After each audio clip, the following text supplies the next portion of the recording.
Muchas gracias a todos ustedes, amigos, que honran con su presencia este acto de presentación del libro Movimiento Estudiantil de la UNI.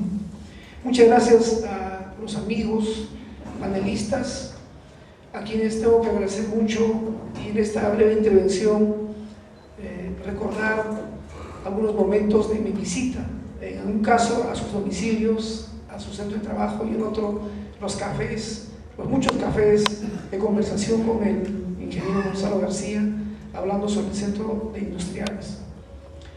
La verdad, queridos amigos, mucho de lo que se ha hecho en este libro se debe a las entrevistas.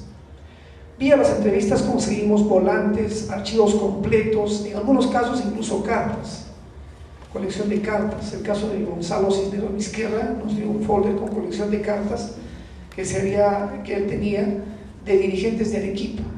Abel Salinas Izaguirre también nos entregó cartas de comunicación con dirigentes de Arequipa para organizar la FED. Es decir, vía las entrevistas hicimos una recopilación de documentos escritos y testimonios. Y para mí es grato, por lo menos, hacer una mención a la forma como los conocí en cada caso a nuestros distinguidos panelistas. A Álvaro Montaño lo conocí aquí en la UNI, él era secretario de Defensa de la CUNY y yo era cachín. Recuerdo ese día, un día antes o un día después de la caída de Velasco Alvarado. ¿No? Todo Lima sabía, pero los que nos habíamos quedado a estudiar acá en la UNI, en ese tiempo no se tenía celulares ni había radio pequeñas con que comunicarse, no sabíamos lo que había pasado fuera. Lo cierto es que Álvaro llegó, entró por la puerta, entré porque se veía con dirección al comedor y era a las 6 de la tarde, pensando seguramente él de que podía encontrar todavía gente en el comedor y anunciar una primicia. Pero seguro no pudo con su emoción. Lo cierto es que la primicia nos lo dio un grupo de alumnos aquí, civiles, que había caído Velasco, algo así.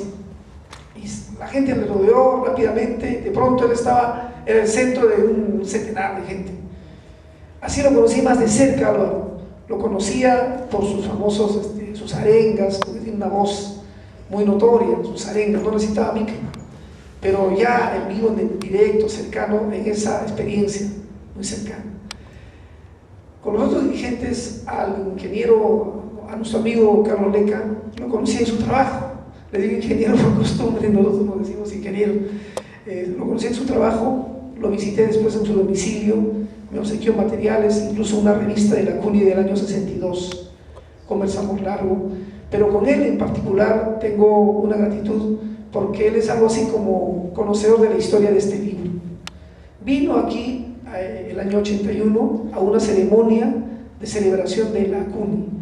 No se había hecho antes, al menos yo sabía que no se había celebrado los 70, porque yo era estudiante de los 70, nunca había visto acá que se celebrara al aniversario de la CUNY, y menos al 69 aniversario de la CUNY, una cosa así.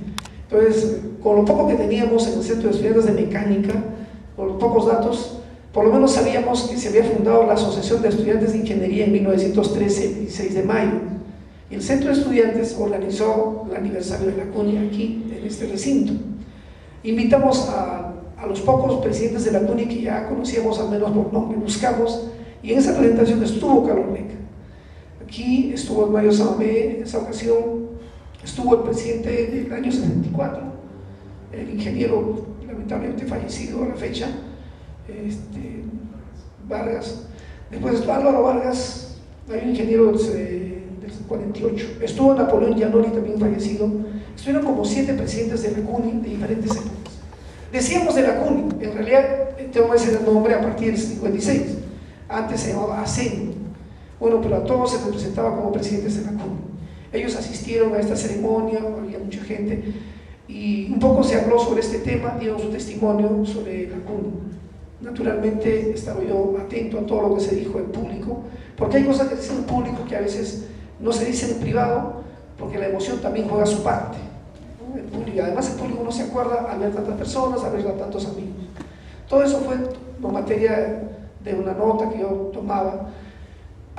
Un par de años después, cuando hicimos la ceremonia ya de presentación del libro, también vino el ingeniero Leca, lo invitamos al ingeniero Leca. El ingeniero vio la primera versión, vio la forma como casi la tercera parte del libro se llevó a la gente, porque no sabíamos organizar mucho estas cosas, y la Secretaría de Cultura había repartido un poco menos que como volante los libros, ¿no? Entonces no había reconstruido, organizar y vender ni nada, ¿no? De pronto, todas esas cosas, un poco fue más o menos testigo porque estaba presente acá en la sala. Hace poco, el 17 de febrero, estuvo en la primera presentación de este libro en el local de la UNI. Entonces, y después yo lo visité al ingeniero Carlos Leca, lo visité después ya de estas presentaciones en su momento, y conversamos.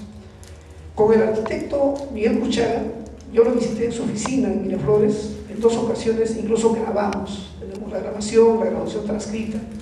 Eso no está en este libro. Mucho de lo que se dijo en las posteriores conversaciones con el ingeniero, con Carlos Leca y con el arquitecto, no está en este libro, porque en esta primera versión, terminada de escribir en el año 83, es una versión panorámica. Había mucho que escribir, pero si escribíamos salía un libro de 1000 páginas. Y don Mario Samamé, que era algo así como nuestro asesor, nos dijo: oiga, y eso primero no se va a vender, pues una cosa de 1000 páginas, usted tiene que resumirlo. Había que resumir, hacer un esfuerzo de resumen y todo, y salió en la primera versión, en el año 84, en enero, cuando se presentó acá, ¿no? Un libro con 240 y tantas páginas, y había mucha cosa que decir, y uno estaba apenado, mucha cosa, mucha fotografía que publicar, y uno estaba apenado, porque tratándose de un libro panorámico, hay cosas que a veces se deja decir, cosas que se deja decir de la cosa que conocíamos aquella fecha, pero después indagamos más y conocimos mucho más. Todas esas apreciaciones de lo que conocimos mucho más, en forma resumida, hemos puesto aquí en unas 20 páginas a modo de presentación de la segunda edición. En esta segunda edición hay eso, agregados de cosas no dichas en la primera edición, no dichas en un caso porque no lo conocíamos, en otros porque se nos también, al resumir, naturalmente hay cosas que no se dicen. Entonces, lo que consideramos importante, necesario para una edición, lo hemos trabajado. Sin embargo, producto de estas conversaciones con los ingenieros, naturalmente trabajamos mucho más, y tenemos a la fecha 3 tomos, de los cuales 2 están, digamos, para editarlo mañana. Si hay un editor que puede interesarse, o al menos podemos conversar, se puede editar. Son 2 tomos, es decir, este libro tiene 4 partes. De cada parte de este libro se ha hecho un tomo. Hay un tomo que inicia en 1900 y termina en 1932.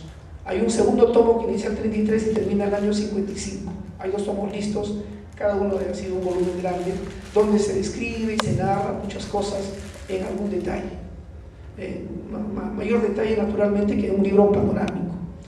El tercer tomo, no digo que está medio a hacer, pero está bastante trabajado, pero falta, ¿no?, puntualizar cosas y para que tome forma ya de libro para publicar.